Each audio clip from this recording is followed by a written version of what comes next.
Në këtë material do të njihemi me shenjat që tërheqin bollëk dhe fat të konsiderueshëm në këtë muaj nëntori.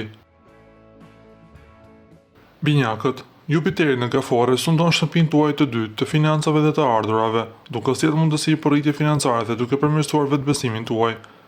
Venusi është në shtëpinë tuaj të 5 të miqve, argëtimit dhe dashurisë deri më 6 nëntor, kur kalon në Akrep dhe në shtëpinë tuaj të 6 të punës dhe shëndetit. Kjo periudhë favorizon mirëqenien tuaj profesionale dhe fizike.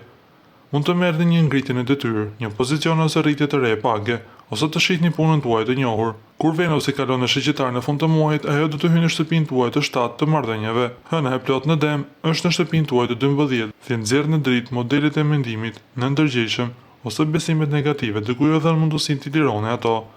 Hëna re në shtëpinë tuaj të 6 të punës sinjalizon fillime ose mundësi të reja në jetën tuaj profesionale.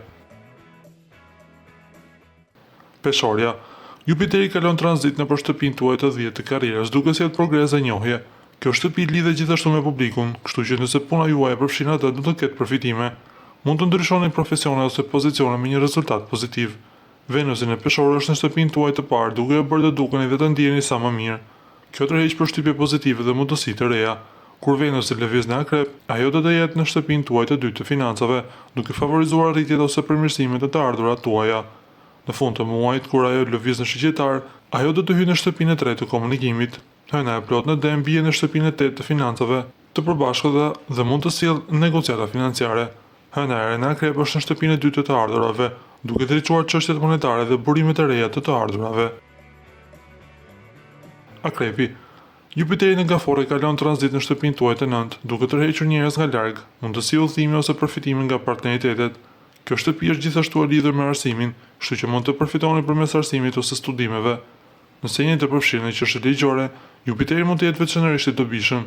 Kur Venusi hyn në Akrep, ajo do të kalojë tranzit në shtëpinë tuaj të parë, duke rritur sharmin dhe fuqinë tuaj për të tërhequr njerëz dhe mundësi. Në fund të muajit, ajo kalon në shigjetar dhe fillon tranzitin e saj përmes shtëpisë tuaj të dytë të financave. Hëna e plot me 5 nëntor bie në shtëpinë tuaj të 7 të marrëdhënieve, duke sjellë në plan të parë një partner ose bashkëpunëtor. Hëna e re në Akrep shënoni fillimin tuaj personal gjatë muajit të ditëlindjes dhe rrit aftësinë tuaj për të manifestuar dëshirat tuaja.